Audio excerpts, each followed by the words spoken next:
Okay, white supremacist violence is, always has been, the number one threat to our society. But I'm also very proud that my wife is white.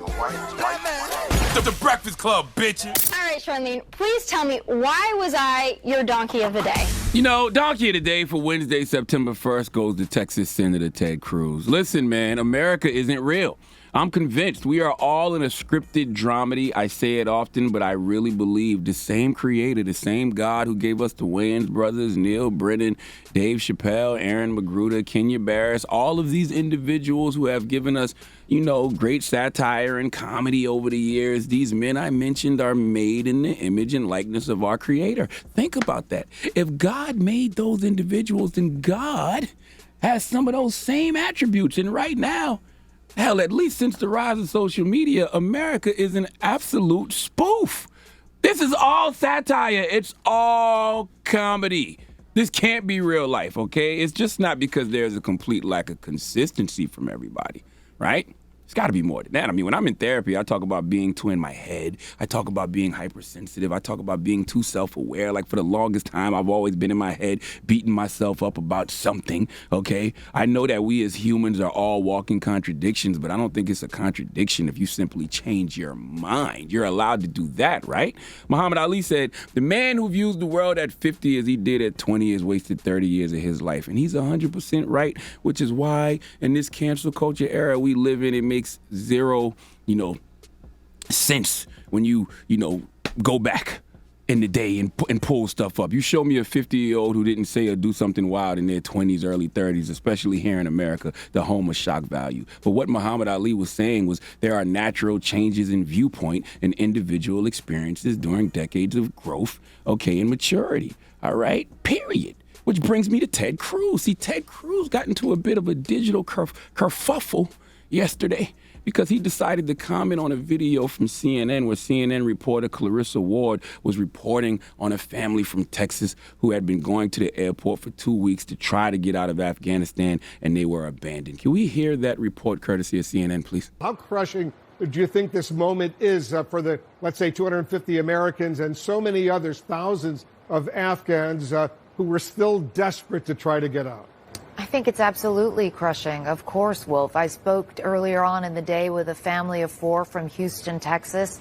They told me they had been going to the airport for 2 weeks, trying desperately to get out. They all have American passports. They had gone to Afghanistan to visit the mother's family, and essentially the issue was they couldn't get past the Taliban.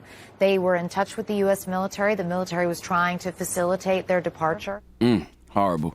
Well, the Republican National Committee reported this, and Ted Cruz decided to retweet it. Not just retweet it. He decided to comment on it. Now, before I tell you what he said, keep in mind, back in February, there was a winter storm that hit Texas. I think 57 people died of hypothermia. Millions of people were left at home with no electricity, freezing.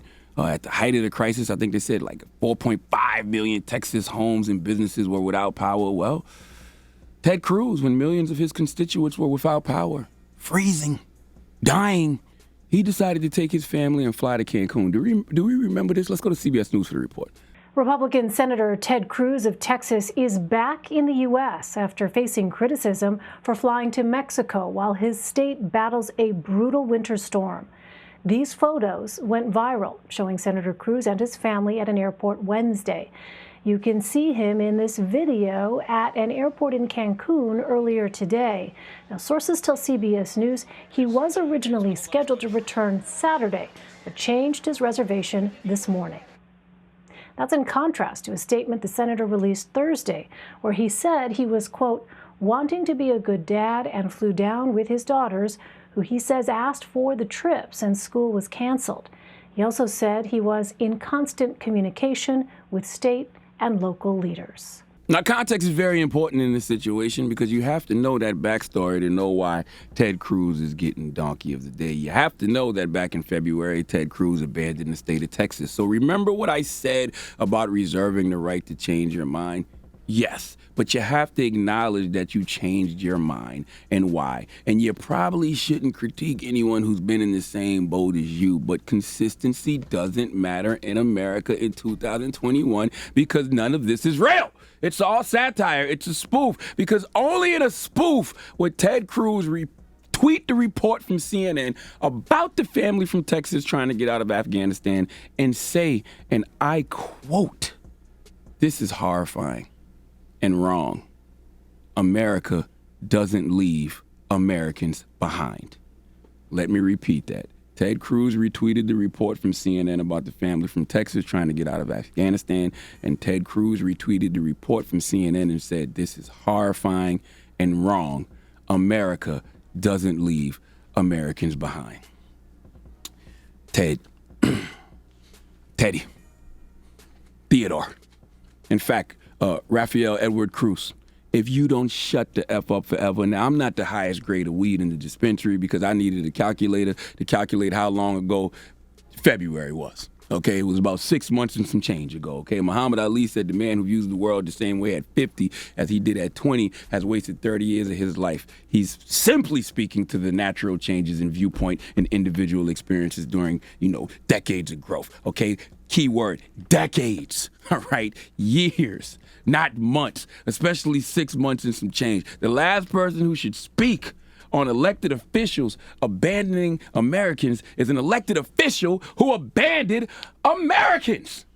Am I too off in this? Am I wrong? Okay. Some donkey of the days just sell themselves. Please give Raphael Edward Cruz the biggest ER.